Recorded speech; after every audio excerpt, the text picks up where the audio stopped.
Bienvenido a Hora de Estudio Bíblico con nuestro maestro el Dr. Lehman Strauss. Este estudio es el resultado del tiempo personal con el Señor, el ministerio pastoral y la experiencia en conferencias bíblicas del Dr. Lehman Strauss. Él nos instruye y alienta con la enseñanza de la palabra de Dios. Ahora, el Dr. Strauss. Muchas gracias. ¿Sabe una cosa? Los judíos en aquel entonces se equivocaban grandemente. Pensaban que, por ser descendientes de Abraham, por tener la ley de Dios y por tener la circuncisión, eran personas privilegiadas, exonerados del juicio de Dios. Es decir, que esos privilegios evitarían que el juicio de Dios cayese sobre ellos. Era realmente una situación de peligro y de error. Bienvenidos, mis queridos oyentes, a Hora de Estudio Bíblico. Soy Raúl Ferrero, en la traducción de los estudios bíblicos del Dr. Lehman Strauss. Muchas gracias por sintonizarnos. Realmente es de mucha bendición para mí saber que ustedes nos están escuchando. Abra su Biblia, por favor, en la carta de Pablo a los Romanos, capítulo 2. Me refería a una argumentación que está allí en Romanos 2 en cuanto a la culpabilidad de los judíos en particular y la culpabilidad de los religiosos ante Dios en general. Hoy vamos a continuar nuestro estudio en esta serie de Romanos, la cual queremos extender por la totalidad del libro, Nos va a llevar varias semanas. Pero antes de examinar las Escrituras, permanezca allí con su Biblia abierta en Romanos 2, vamos a orar. Amado Padre, te agradecemos por tu palabra, la cual es poderosa y más cortante que espada de dos filos. Queremos pedirte que esta transmisión radial sea de bendición a cada persona que esté escuchando, que sea para tu gloria e impacto de cada oyente, que instruya a tus hijos y haga reflexionar a cada persona para reconocer su pecado y recibir salvación en Cristo Jesús. Dios y Padre, te lo pedimos en el nombre del Señor Jesús. Amén.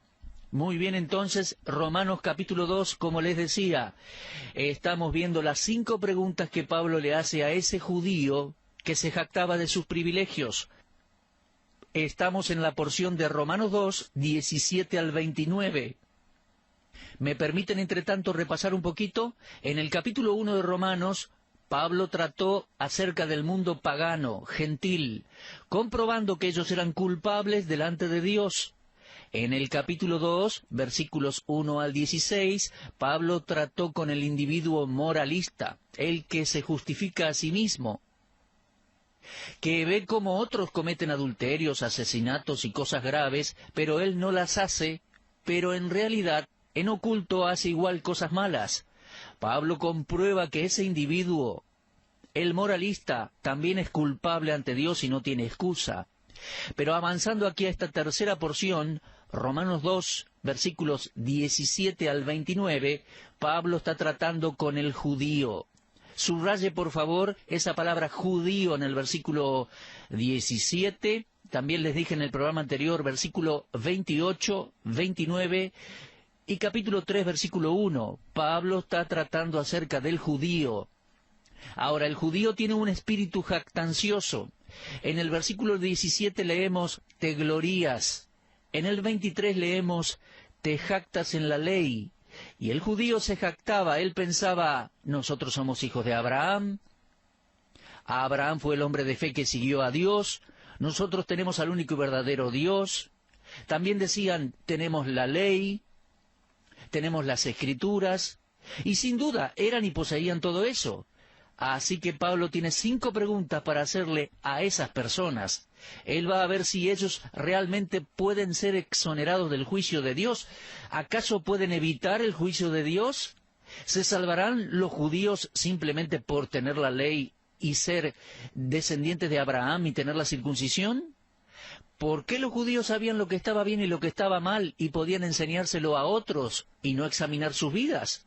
¿Es que acaso serían exonerados del juicio de Dios que caerá sobre los pecadores? Como en el programa anterior les decía, comenzábamos con esto, Pablo les hace preguntas. La primera está en el versículo 21, dice: tú pues, que enseñas a otro, ¿no te enseñas a ti mismo? Y sabe una cosa, eso me llega a mí también. No podemos enmarcar solamente esto en el caso de los judíos. También me llega a mi vida y a la suya, mi amigo. Yo tengo que enseñarme a mí mismo, y no solamente intelectualmente, sino experimentalmente.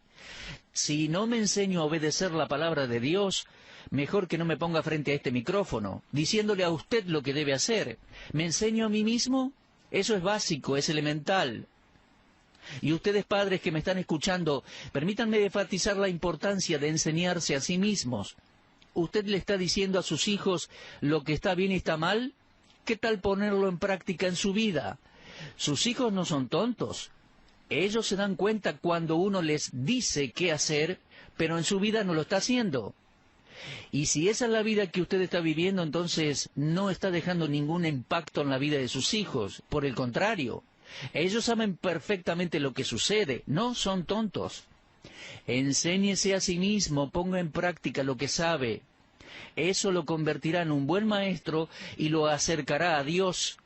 Ahora, permítame decirle algo. Dios sabe cuando usted y yo estamos enseñando lo bueno y haciendo lo malo. Dios lo sabe. Y Pablo le está diciendo a los judíos: tú pues que enseñas a otro, ¿no te enseñas a ti mismo? Después en el versículo 21 dice Pablo: tú que predicas que no se ha de hurtar, ¿hurtas? Ustedes, padres, los que dicen ser cristianos, le dicen a sus hijos que robar está mal, que no lo hagan, pero usted le roba al gobierno, no cumple con sus impuestos, roba de otras maneras, tiempo, bienes, dinero. Pablo dice: tú que predicas que no se ha de hurtar, ¿hurtas?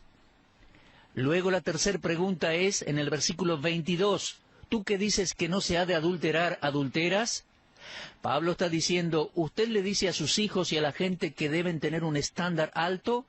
¿Tiene usted estándares morales altos?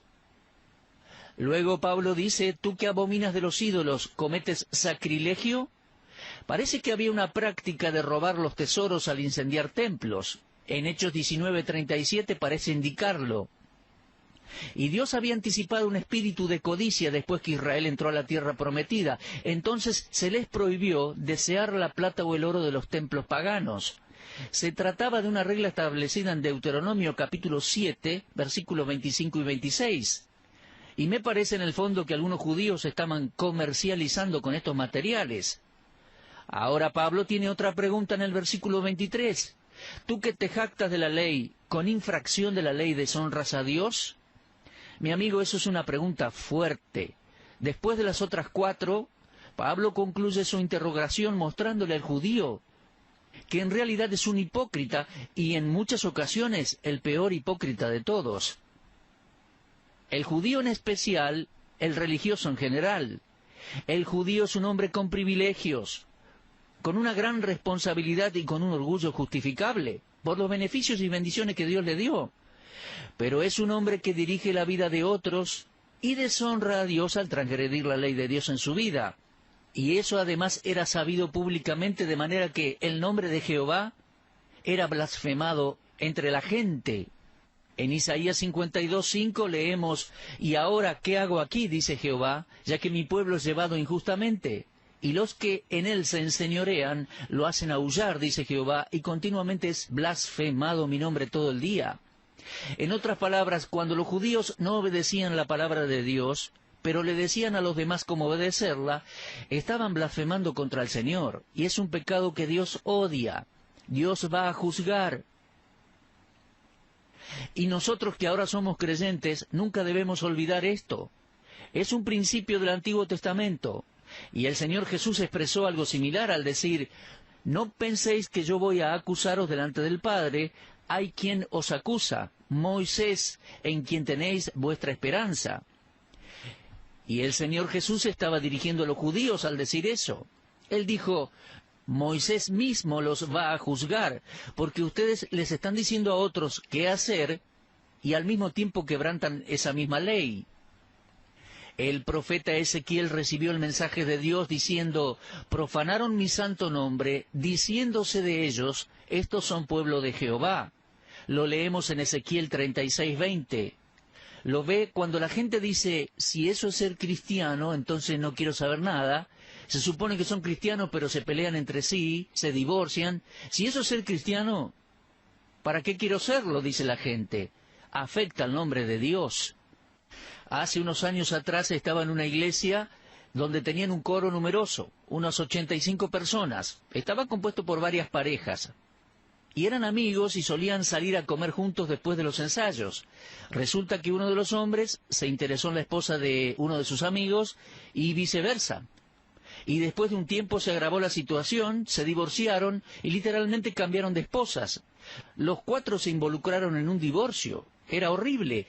Se intercambiaron esposas prácticamente, se casaron nuevamente. Las 2 parejas tenían hijos y ellos después regresaron y esperaban seguir cantando en el coro. Bueno, si yo fuera el pastor de esa iglesia, no continuarían allí. De ninguna manera podría yo aceptar eso, esa manera de vivir. Observe, estaban adulterando. Observe, ¿qué le enseñaban a sus hijos? ¿Se da cuenta? Además, eso es blasfemar el nombre de Dios en la sociedad en donde vivían. Uno no puede pararse allí, cantar alabanzas a Dios y luego hacer una maldad así, algo abominable. Eso es ni más ni menos que adulterio. Esos divorcios no tenían razón de que sucediera. Solo fueron malos deseos, codicias, pecado. Una maldad de la carne.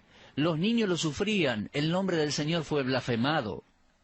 Ahora bien, en los días de Israel, los gentiles se reían del cautiverio de Israel y Judá, el cual vino sobre ellos a causa del pecado. David es un ejemplo de los efectos malos del pecado de un religioso que posee la luz de la ley de Dios. Al leer el segundo libro de Samuel, capítulo 12 y versículo 14, se hace muy obvio. Mire, todo reproche sobre el pueblo de Dios se va a reflejar en una blasfemia al nombre de Dios.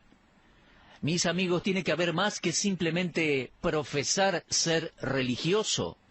Y Pablo aquí en Romanos 2 estaba diciendo que esos judíos no tenían nada más que sobrenombre de judíos. Solo profesaban serlo. Ahora, una vez más, permítame recordarle, él no estaba hablando de todos los judíos. Eso no era lo que Pablo tenía en mente, porque no era verdad que todos los judíos eran culpables de esas cosas. Pero Pablo se estaba dirigiendo a una gran mayoría que sí lo era. Había buenos judíos en los días de Pablo, al igual que los hay hoy en la actualidad, y ellos proceden al arrepentimiento y la fe. Ahora bien, avanzando en Romanos 2, vamos a ir desde versículos 25 hasta el 29, y va a tratar con la pretensión del judío. Va a demostrar cómo el judío era un simulador. La persona que posee los oráculos divinos de Dios debe producir una vida que corresponda, que sea equivalente.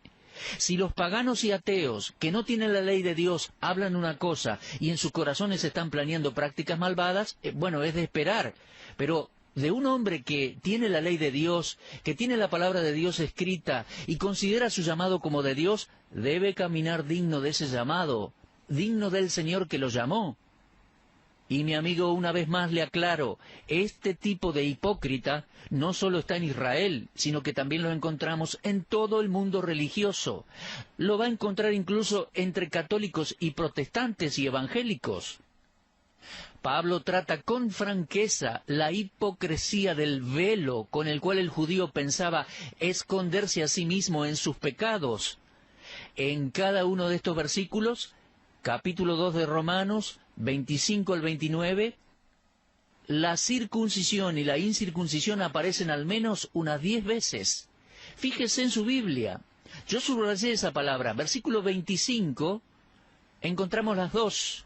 Versículo 26, circuncisión. 27 también. 28, 29. Muy importante. Esto es lo que Pablo va a tratar ahora. Los judíos se escondían detrás de la circuncisión. Mi amigo, la circuncisión era y es la marca en el cuerpo de todo varón judío. Fue ordenada por Dios cuando hizo su pacto con Abraham. Eso está en el capítulo 17 de Génesis. y esa marca identificaba al judío como perteneciente a Dios en términos nacionales, como de la descendencia de Abraham. Ahora bien, la circuncisión también tenía un aspecto verdadero espiritual, no solamente físico, pero tenía que haber obediencia también en el aspecto físico, porque si no había obediencia en lo físico, en lo externo, tampoco la habría de corazón. El verdadero significado espiritual de la circuncisión fue dado por Moisés poco antes de su muerte, en Deuteronomio capítulo 10. Se necesitaba una cirugía especial en el corazón del hombre para que su voluntad fuese removida y le diese lugar a la voluntad de Dios. Fue una señal y nos enseña una lección. La cirugía espiritual debe hacerse en el corazón. Ahora bien, la circuncisión era cortar y quitar el prepucio del varón como acto de obediencia en la carne. Y la circuncisión del corazón, de la cual hablaba Moisés, mire, estos versículos nos dan el significado espiritual de la circuncisión. Aquí en Romanos capítulo 2, es que el judío se escondía detrás de esa careta de la circuncisión, tratando de esconder quién era en realidad. El judío estaba encubriendo la condición de su corazón. Decía, soy judío, he sido circuncidado. Pero estaba quebrantando la ley de Dios en su vida, y ante los ojos de Dios no era mejor que un gentil, una persona común, un hombre no circuncidado. El versículo 25 dice, pues en verdad la circuncisión aprovecha si guardáis la ley, pero si eres transgresor de la ley, tu circuncisión viene a ser incircuncisión. En otras palabras, lo que Pablo dice en el versículo 25 sería algo así. Muy bien, señor judío, si usted no quebranta la ley de Dios, entonces se puede jactar de haber sido circuncidado. Pero si está quebrantando la ley de Dios, entonces no se puede jactar. Si está quebrantando la ley de Dios, no es mejor que un gentil que jamás se ha circuncidado. Eso era algo fuerte, era lo que Pablo estaba diciendo en el versículo 25 al judío. Mis amigos, los hombres usamos anillos de casamiento. No tengo objeción alguna al respecto. Cuando nos casamos tuvimos allí nuestro anillo de casamiento. Es algo honorable. Ahora bien, es honorable si los cónyuges son fieles. Pero si uno se hace culpable de adulterio, el anillo en el dedo del culpable pierde el sentido. Pasa a ser una simulación. ¿Lo entiende? La apelación aquí en Romanos es a la realidad en la religión. Pablo está apelando al judío en estos versículos por santidad personal y para demostrar que es pecador como todos. Moisés, allá en el libro de Éxodo, reconoció su necesidad de santidad para poder ser utilizado por Dios. Y eso es lo que Pablo está diciendo aquí. Si la incircuncisión, el hombre gentil, el hombre común, que nunca recibió la ley de Moisés, gasta su vida en conformidad con la luz que Dios le dio, o sea, actúa bien, conforme a lo que le dicta su conciencia, ese hombre tendrá más a su favor que cualquier judío que tuvo la ley, pero la desobedeció. Eso es lo que el versículo 26 está diciendo. Si pues el incircunciso guardare las ordenanzas de la ley, ¿no será tenida su incircuncisión como circuncisión? Ahora, permítanme hacer un paréntesis aplicativo en el argumento de Pablo al creyente de hoy en día. Tenemos a personas que dicen ser creyentes, que van a la iglesia, llevan su Biblia, escuchan la palabra de Dios, saben lo que está bien y saben lo que está mal, pero no obedecen. Por ejemplo, esas 4 personas, aquellos 2 matrimonios que les conté hace un rato, eran algo así, en una iglesia donde se enseñaba la palabra de Dios, el Evangelio de Dios. Tenían Biblia, tenían ley, y saben una cosa, la gente de sus vecindarios, que nunca se habían asomado a la iglesia y ni siquiera tenían una Biblia, estarían en una mejor situación delante de Dios que aquellas 2 parejas viviendo en pecado. Eso es lo que Pablo está diciendo aquí de la situación del religioso, la situación del judío. El valor de una ordenanza a cualquier individuo que está bajo las demandas de la ley solo puede medirse por el éxito moral alcanzado en la vida de la persona. La circuncisión no va a compensar la falta de obediencia en el corazón. y tampoco protegerá al que quebranta la ley del castigo que merece. Si un hombre que no está circuncidado físicamente cumpliese con la ley, está haciendo un juicio continuo contra el judío que quebranta la ley más allá de su circuncisión y su conocimiento de la ley. Eso es lo que el versículo 27 está diciendo. Si pues el incircunciso guardara las ordenanzas de la ley, ¿no será tenida su incircuncisión como circuncisión?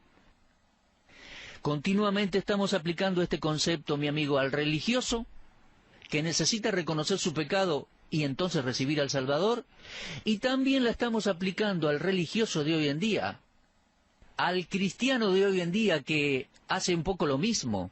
Digamos que tenemos un creyente, y digo creyente o cristiano, pero a veces me pregunto si en realidad lo son. Mire, el comportamiento de algunos indica que a veces la pregunta ¿será realmente salvo? Es justificable. Entonces, vamos de nuevo, tenemos un creyente que su conducta no es para nada lo que debería ser, y hay una persona que vive en el mismo vecindario, que jamás se acerca a la iglesia, nunca lleva Biblia en la mano, y ni siquiera es religioso, no se jacta de nada, pero tal vez esa persona inconversa es un juicio constante contra este que profesa ser cristiano, contra este señor o señora cristiana que vive en desobediencia a la palabra de Dios. Ahora, fíjese en el versículo 28 para concluir el programa de hoy. Pablo llega a la siguiente conclusión. Un verdadero judío no lo es sencillamente en lo exterior. La real circuncisión no es simplemente una cuestión física. Lo que solo es externo no constituye una relación justa con Dios. Primer libro de Samuel 16:7 dice, porque Jehová no mira lo que mira el hombre, pues el hombre mira lo que está delante de sus ojos, pero Jehová mira el corazón. El verdadero judío es el que en su corazón se entrega a la voluntad de Dios y obedece la palabra de Dios. Y ese tipo de persona solo tiene alabanzas de Dios y hacia Dios. Ahora que Pablo le quitó lo exterior al judío, éste queda expuesto ante Dios como uno que quebranta la ley de Dios. Entonces ya no tiene en qué esconderse y llega a ser condenado. Mi amigo, que estas verdades solemnes se apliquen a cada uno de nosotros. El creyente que simplemente muestra serlo exteriormente no es necesariamente un creyente. El cristiano, con su liturgia y sus ceremonias externas, no necesariamente es un cristiano verdadero y puro. Dios requiere la verdad en lo íntimo, en lo interior, mi amigo. Decir que uno es judío no lo hace judío. Decir que uno es cristiano no lo hace cristiano. Ese es el tema que Pablo desarrolla en estos versículos. Romanos 2, 17 al 29. Muy bien, tenemos que cerrar nuestro programa hoy. Y ¿sabe una cosa? Se hace difícil explicar esto y al mismo tiempo ser sencillo y contundente, porque creo personalmente que cuesta más convencer de pecado a un religioso que a un inmoral. Mi amigo, el religioso también es culpable ante Dios, y esto es lo que Pablo está argumentando aquí en Romanos capítulo 2. En nuestro próximo programa, si Dios quiere, entraremos al capítulo 3, y Pablo va a llegar a la conclusión de que no hay ninguno mejor que otro, y todos somos culpables ante Dios. Y gracias al Espíritu de Dios por llevarnos en esta argumentación, porque cuando entendemos y reconocemos que somos pecadores perdidos, es allí donde Dios extiende su gracia, y es en esa situación cuando podemos recibir a Cristo como el Salvador de nuestras vidas. Bueno, mis amigos, les espero, si Dios quiere, para nuestro próximo programa. Familiarícese, por favor, en esta argumentación de Pablo, repasando en su casa la lectura de, por lo menos, Romanos 2, y si puede, Romanos 1, 2 y 3. Los espero. Dios les bendiga ricamente. Usted estuvo escuchando Hora de Estudio Bíblico con el maestro el doctor Lehmann Strauss. Si desea escuchar una vez más este mensaje, visite nuestra página en la internet www.bbnradio.org. Le dejamos la invitación para que el día de mañana nos acompañe aquí, en este mismo horario y punto del dial. Hora de Estudio Bíblico es una producción de BDN.